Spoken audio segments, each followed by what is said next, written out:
The Romantic impulse, or also known as the American Renaissance, began in 1830, being a time that blossomed new art, literature, and spiritual renewal through new ideas. With such aspects, it contributed to a whole new culture for America.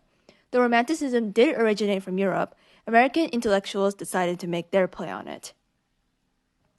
First, art, or notably paintings, began to take interest of antebellum era Americans, as though people such as Sidney Smith believed that only Europe was the center of art. Americans learned from their paintings to create their own artistic traditions.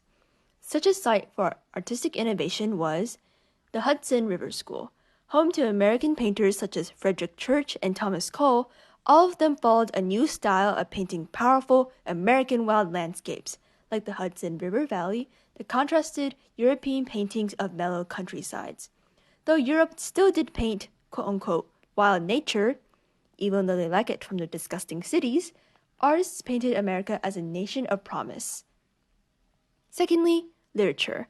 At first, in the beginning of this century, or the 19th century, people were not really interested in reading American writers, but this changed when authors wrote works that embraced the American spirit. Significant authors included James Fenimore Cooper, who wrote novels about adventure and suspense combined with the setting of the American wilderness, seen in his novel Leatherstocking Tales. Walt Whitman, who founded the style of free verse, writing poems based on democracy, self-discovery, and mental and physical release. Herman Melville, author of the fabulous Moby Dick, based around courage, will, pride, and revenge. And lastly, Edgar Allan Poe, our favorite poet that wrote The Raven that we were meant to analyze last year in English 2 Simons. Yep.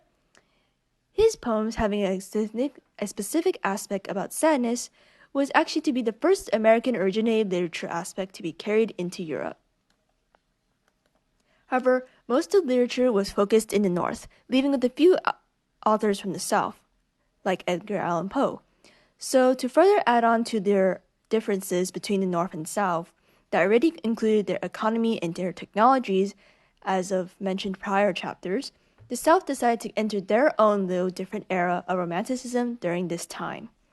Essentially, the South's literature and Romanticism were based around writing romantic genres, like eulogies and historical dramas, but in addition, intellectuals like William Gilmore Simms began to urge them to defend Southern beliefs, meaning mostly slavery or their peculiar institution. So that proved to be no surprise on how unified the South was in terms of their ideas.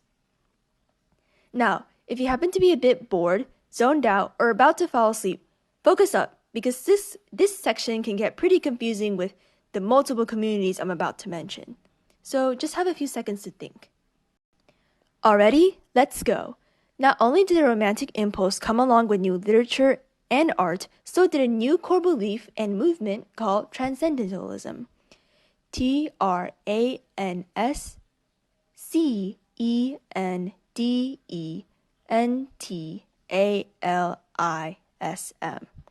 It's a really long word, so scroll that down and abbreviate it along the way. Now, Transcendentalism is the movement and idea that focuses on individuality, human emotion, and the beauty of nature. Further beliefs included that 1. Society is corrupt and imposes artificial or unrealistic beliefs on the people, and 2. The individual should find their own understanding of the world past rationality and instead through instincts and emotions. And even on more emphasis on their care for the defense of nature, they believed in 1. Capitalism will negatively impact the integrity of nature. 2. Nature is the source of human inspiration and spirituality, and not only for our economic, agricultural, or scientific study needs. Thirdly, without nature, it will result in humans losing their humanity. And lastly, nature and humanity are a necessary bond for civilizations to grow. But who's our wonderful founder? Well, that would be Ralph Waldo Emerson, who founded the movement and idea in 1836, spreading that in a search for self-fulfillment, individuals should work to find their own connections and decisions, whether it be with God or the universe. He spread this newfound idea of transcendentalism through lectures, poems, and essays, notably in his essay, Nature. Another figure that was passionate of transcendentalism was Henry David Thoreau, who specifically represented the ideal of rejecting the oppressive forces of society, so much so to reject the government as a whole, as they are a major factor in determining how they want us to operate in a society. He did this by running off to live in the woods in complete isolation for about 1 to 2 years, experimenting on himself if there is a possibility of true human perfection in his book Walden. So luckily, he wasn't an anarchist or anything. Yet, transcendentalists didn't stop there. In the pursuit of rejecting society, they decided to create their own utopias. Keyword there, that were defined as new, equal, peaceful communities that would serve as an alternative to the fast-paced American life. Except, utopias would serve to be experiments on how society could function, leading to multiple such as the Brook Farm. The Brook Farm was established by George Ripley in Boston, Massachusetts. He experimented in this utopia with the new idea of a communal society, being that all individuals would share participation in labor and leisure to support the community's needs. Through this structure, Ripley hoped for the goal of individuals understanding the connections between intellect versus learning and instinct versus nature. Unfortunately, the ideas of the demands of a communal society clashing alongside the idea of individual freedom resulted in the unity of this utopia falling apart until it finally dissipated with their community building going ablaze. So even though utopias like this one were short-lived, they left behind new ideas that were utilized, such as New Harmony, a utopia that came before the Brook Farm.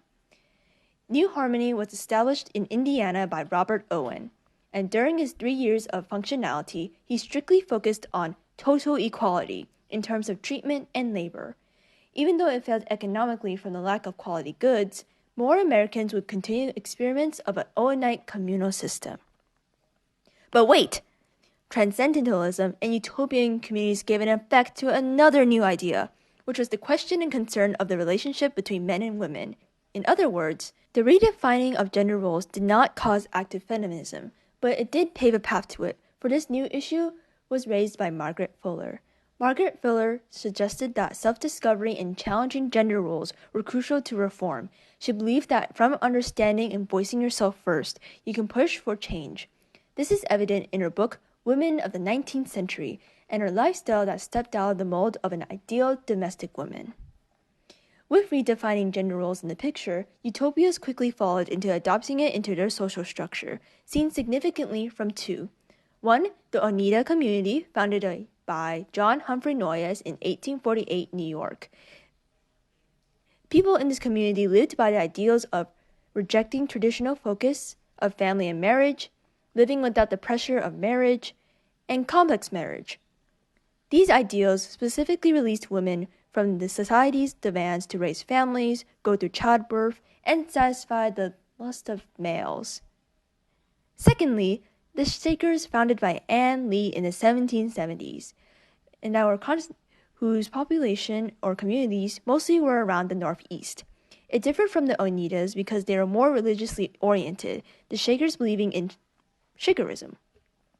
Shakerism believed in doing handwork and labor as a devotion to God over families, alongside with complete celibacy, men and women are equal, believing that God is gender neutral, and escaping from the traditional roles in American society for personal freedom, which makes it a utopia.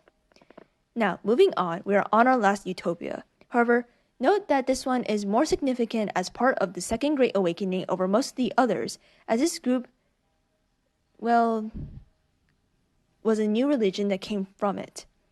They are the Mormons, begun by Joseph Smith through his book, The Book of Mormon, which is their equivalent of the Bible. They originally started in New York around 1830, but once Joseph Smith began to strongly advocate for polygamy, they got kicked out real quick. And so the Mormons went on a journey to search for a new sanctuary, to which they believed would be called New Jerusalem. Unfortunately, the Mormons were definitely persecuted along the way, and while they were trying to find a new place to call home. But just as things were looking up for them when they arrived in Nauvoo, Illinois, Joseph Smith was arrested and charged for treason for conspiracy against the government. But a mob decided to take it into their own hands and...